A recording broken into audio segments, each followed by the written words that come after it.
Estamos con el profesor Julio César Sevilla Exebio para hablar un poco sobre la reedición de un texto, La montonera del cura Casimiro Chumán, quien jugó un papel histórico dentro de estas rebeliones por las aguas y dentro de la historia acá regional. Profesor, cuéntenos cuál es la importancia de la reedición de este texto que usted hace 24 años atrás lo editó a nivel de folleto, revista. Bueno, se editó un folleto hace 24 años, pero la investigación nos demoró 4 años. ¿Por qué? Porque en Ferreñafe, en el año 66, sale la monografía de Ferreñafe y hay un artículo titulado El último cupo, del ingeniero García Yaque. Y ahí decía que los montoneros se habían levantado el 7 de enero y habían fenecido el 20 de febrero. Y daba la presencia de algunos personajes. Entonces, la mayoría de ferreñafanos repetían lo mismo.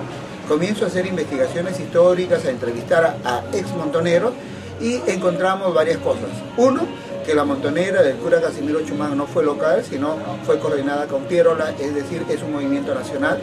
Dos, que esta montonera es antiterrateniente porque se levanta contra los terratenientes que se apropiaban de las aguas en tiempo de sequía. Y tres, que es una montonera cuya fecha es el 10 de marzo de 1910, la segunda montonera, y culmina el 10 de noviembre de 1910 y culmina el 30 de noviembre de 1910 para San Andrés el Loco. ¿Cuál es el contexto histórico en el que se da histórico, social, económico, en el que se da esta montonera y que obviamente tuvo una repercusión enorme porque después de esas se tomaron decisiones políticas de alto nivel y cambió esto? ¿Tuvo un impacto económico, social la montonera del cura Casimiro Chumán? Sí, veamos. En primer lugar, la estructura económica entre 1895, que es la inauguración de la República Aristocrática, se llama así, todos los historiadores, sociólogos, históricos, etcétera, han llegado a un acuerdo, que este es el inicio de la República Aristocrática, porque los montoneros de Pierola derrotan al ejército oficial de Miguel Iglesias, al ejército. Es decir, un grupo de campesinos derrota al ejército. Y Pierola llega al gobierno, pero luego es derrocado y sigue esta república aristocrática que se caracteriza por el dominio, el manejo del Perú de unas 4 familias, la plutocracia dorada que se llamó luego. Entonces, no permitía el ascenso del resto de partidos, entre ellos Pierola, del Partido Liberal, se une con el Partido Demócrata, con el Partido Constitucionalista y forman un solo bloque. Estamos hablando de 1908.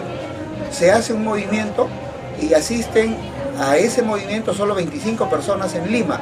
Estas 25 personas toman Palacio de Gobierno, sacan a Leguía y le piden que firme su renuncia. Leguía no ceja ante esto, están llegando a la Plaza San Martín y en eso los rodea la policía y el ejército y se produce una matanza.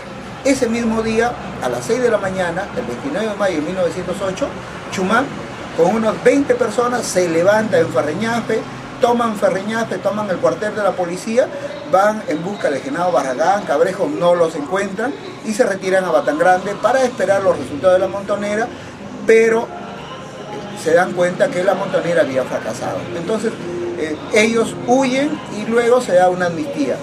Pero el gobierno de la República Aristocrática continuaba. Entonces, pero había otro problema más serio. Los terratenientes, como ya lo he dicho al principio, seguían apropiándose de las aguas y consecuencia de las tierras. Cuando había sequía, no dejaban pasar las aguas y las plantas morían de sed. Cuando había mucha agua, abrían todas las compuertas y se inundaban los campos. Entonces, ellos eran los señores de horca y cuchillo, ellos eran los señores que se apropiaban de las aguas y de las tierras. Entonces, ¿qué es lo que sucede?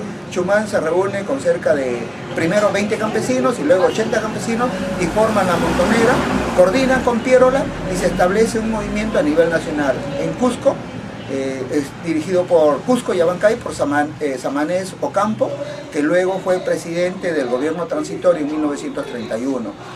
Y en Abancay es dirigido además por Pablo Tesierra, que es un campesino y que debe publicarse en estos días un libro en homenaje a él. Luego, el movimiento se da en Pacasmayo con Matute. Luego el movimiento se da en Trujillo, el movimiento se da en San Miguel de Cajamarca, en Piura y en Ferreñafe. En Farreñafe, el día miércoles 10 de noviembre de 1910, a las 6 de la mañana se levantan los campesinos, toman Farreñafe, ponen autoridades de agua y luego cogen a Juan Audi y Genaro Barragán y les piden un cupo de 300 libras de oro, lo que sería más o menos $450.000 al cambio de ahora. Entonces, luego que hacen esto, comienzan a tomar Mochomí, Tucumán, Imo, llegan hasta Motupe, donde ponen autoridades de agua, donde ponen autoridades civiles, se dirigen a Piura, pero en Piura el seminario no había coordinado adecuadamente el movimiento, por lo tanto se regresan porque el doctor Ganosa en Trujillo estaba gestando un movimiento. Llegan a Farreñafe y en Farreñafe son recibidos por el ejército y uno de los oficiales fue el luego presidente de la República, Óscar R. Benavides, quien combatió a Chumán. Bueno, son derrotados porque hay cañones, hay ametralladoras, el ejército está mejor posicionado, le hacen la técnica del anillo, lo rodean, ¿no? Entonces hay más o menos 36 muertos entre los campesinos, hay 7 muertos entre los soldados y hay un sinnúmero de heridos. Entonces, es en ese contexto que los campesinos son derrotados y Chumán huye. Aquí hay que resaltar la labor de dos mujeres. La señora Clara Canut, quien fue una de las intelectuales ahí en el movimiento campesino y se encargó de ver las vituallas, de ver la alimentación de los presos, de todos los que estaban escondidos. Y la señora Fidela Piscoya, que era una campesina, no usaba zapatos, era una campesina que se dedicaba al comercio, además de chivos. Y ella, ¿qué es lo que hacía? Se dedicaba a llevar los alimentos, las armas, a los alzados que estaban escondidos.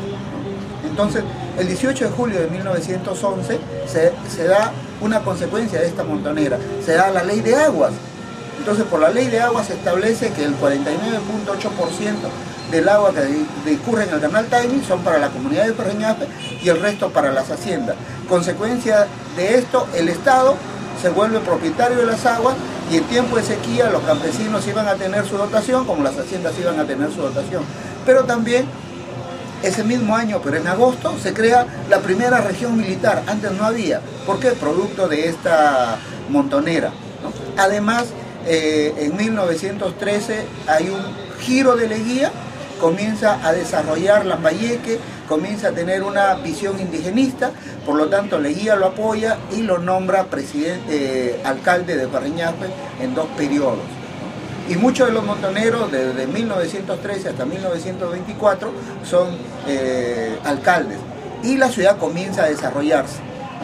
Los campesinos comienzan a recuperar sus tierras, el Estado comienza a hacer pequeños préstamos a los campesinos y se produce la exportación del arroz. Anteriormente de la colonia se exportaba arroz, pero ahora se comienza a exportar a Chile, gracias a la presencia de un ferrocarril que existió hasta 1970.